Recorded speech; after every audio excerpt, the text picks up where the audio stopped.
Audio Jungle.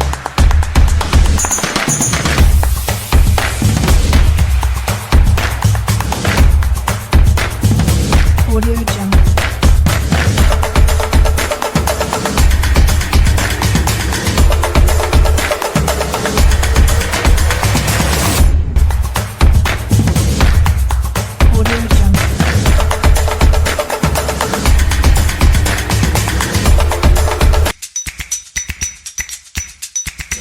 Audio Jungle.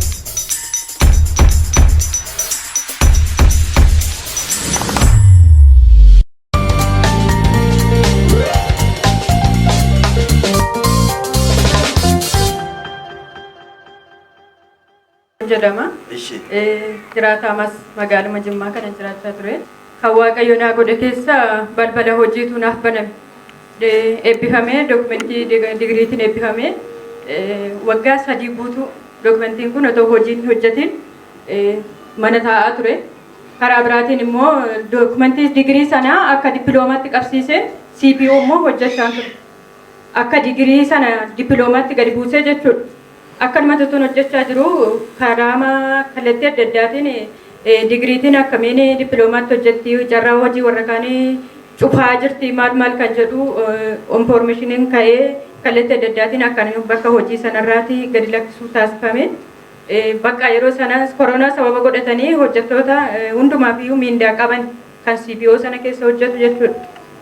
Yeroo isaan miindaa sana qabanii hundi keenyu baqqaanii gara Waaqayyootti boo'utti ka'e bakka yeroo sanatti maaliif filannoon dhabe ani hiriyoonni koo baay'een isaanii hojii jalqabaniiru digriitiin ani ankoo kun akkamii yaa Waaqayyoo hin kakattaa kakuun kee maaf raawwatu kan jedhuun baay'een gumgumaan ture yeroo tokko iskiriptoo waldaa kanaati gara iskiriptoo gurgurame jechuun iskiriptoon sun irratti kadhatamee ijoollee baay'een yaadatti yoo ta'e balballitti binamee ijoollee baay'een immoo qormaatatti hin darbaniiru guyyaa sana iskiriptoo sanaan bitachuu hin dandeenye akka carraa bitachuu sababa hin dandeenyeef otuman ilaaluu dhiiseen gale bakka keessi koo bitachuun barbaadaa toon fudhee koo nan darbaa mittiin kan jedhu nama nagaru sababa bitachuu hin dandeenyeef dhiiseen nan deeme.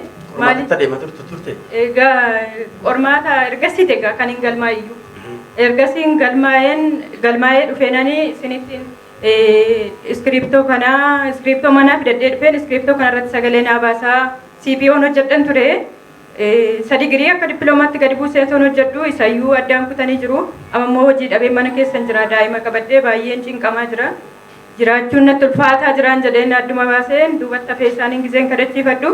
Sagalicha mastaawashaa qabadheen jiran ture mastaawashaa sana kaasanii galmaa'ee ragaa SOS dhaabbata SOS galmaa'een jira yeroo sana jechuudha. Sagalee sana mastaawashaa ko sana irratti darbiteetta galmooftee jirta innaan eeyyee galmaa'een jiraan jedheen qormaatan qaba fuuldura kana galmaa'een jira iskiriptoo kanatti akka sagalee naa baastan hin barbaadaan jedheen innaan mastaawashaa sana ol fuudhaniin harka mastaawashaa baadheen jira dokumentii kee lafaa kan bara lakkaa'e kaaseera kana booda barbaadamuu kee baay'ata jedhanii dokumentii intini mastaawashaa ko sana irratti darbiteettadhanii barreessanii natti kennanii ofii keessan barreessitanii darbiteettanii barreessitanii mastaawashaa ko sana natti deebistanii nan fudhadhee sagalee itti baastan iskiriptoo sanas nan fudhadheen akka borumtaasaa dhaqeen qormaatan qorame qormaata sana bakka interviewun keenya baay'ee isaatiin onlaayiniidha interviewusaas tiyooriisaas qormaata hundumaayyuu nan darbee Teorii irratti challenge tu ture egaa.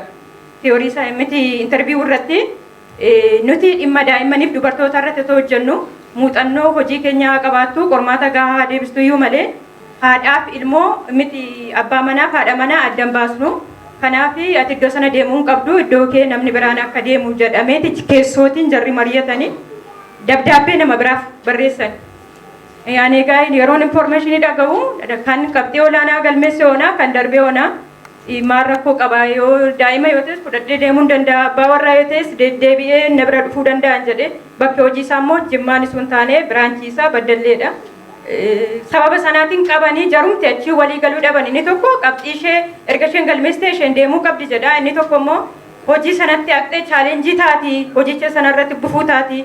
Maatii ishee asii yaaddii daa'ima qabdi gatii ta'eefis daa'ima waa'ee daa'ima ishee yaaddi malee hojii keenya irratti gufuu taati kan jedhu gatii isaa jarri walii galtee dhabanii qabanii ji'a tokko guutuu ergaa hundi dhume ji'a tokko guutuu taa'ee charchii kanatti nan deddeebi'a akkana fuuldura sana taa'een jira inni qabame naa gadhiifameera jedhime ati naan jedhan isaan guyyisee marsaa lammaffaa jechuudha inni qabame naa gadhiifameera jedheen xumurameera naan jedhan achumaan simin jedheen kasaatii isaa bilbilanii kootuutii xalayyaa fudhadhuu naan jedhanii galateeffadhaa gooftaa harka walitti buusaa.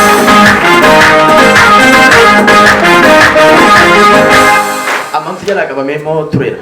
Bakka qorma erga interviyuu godheeyyuu ji'a tokko guutuu taa'e erga interviyuu ta'ee qabxiin adda baheeyyuu. Darbuun kee erga beekamee ji'a tokko tureera. Jechuun akka darbetti keessootiin nagaheera garuu nama biraa erguu namni biraan nama baddalleetiin afaan dorgome jira jiraataa nama achi jira gati ta'e maatii isheetiinis homaatiinis namni achi jirti ishee ergina kan jedhamu murteeffamee jira. Hamaa yaadanii oomiti jarri asii deddeebiin kee rakkoo waan qabuuf nama achi barbaadan. Bakka maatii ishee as jira gati. Dhaggeeffatu fudhatti dafi. Namni akka barbaadetti akka walitti siqutti iddoo walii falaatu barara situ iddoo argata. Amma hojii kee jalqabdeetti. Amma hojii koo kun hojii lammaffaan hojjetaa jira. Ji'aatiin riippoortii fidee as nan dhufa. Bakka daa'ima koo qabadhee immoo kan ani jiraachaa jiru immoo achidha. Kakunnaaf kaakatame hunduunaaf raawwatameera. Waaqayyoon naa galateeffadha. Anis dokumentiin kee lafa taa'ee kun bara lakkaa'e barbaadamuu isaa baay'ata. Erga isin jettanii sagaleetti na baastanii erga naqeetti qacarame. Naashinaali inni ji'oon biraallee bilbilanii kottuu qormaata qoramii jedhanii na waamaa turanii. Kan biraa immoo? Kan biraas na waamaa turanii. Kanaan dura hammam lafa teesseetti? Waggaa 3 guutuu.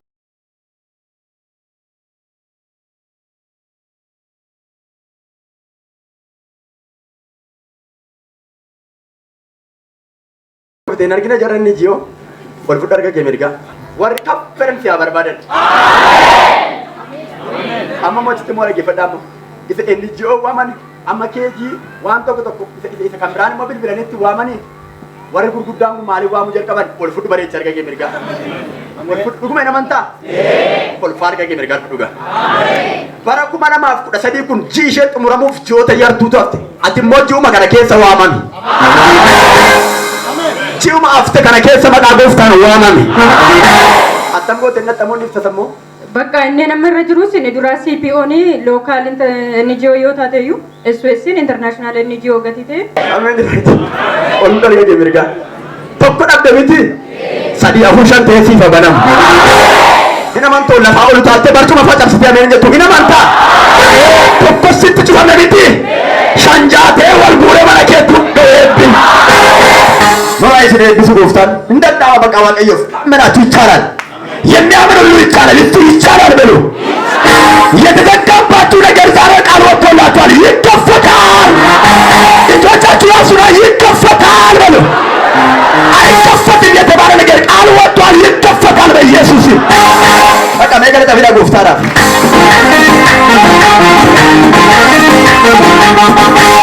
Yesus galanata'u ish kan biraa qabdaa? Maqaa kanumaa inni guddaan yeroo sababa yerootiif hin gaggabaabse waaqayyoon naa galateeffadha. Ammas waaqayyoon dachaa naa galateeffadhaan jedha. Galateeffadhaan jedha gooftaa.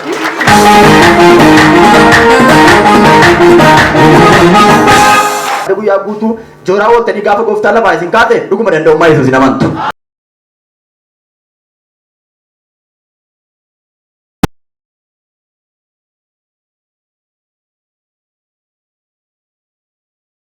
karaa kee baneera dookimentii kee lafaa kaasee dhedhee gaafa jaammoo kaashii isaa akkatti baachise. Har'a sagalee fuudhii beektu manarraa kaashii bineekattu. Har'a sagalee ameen jedhe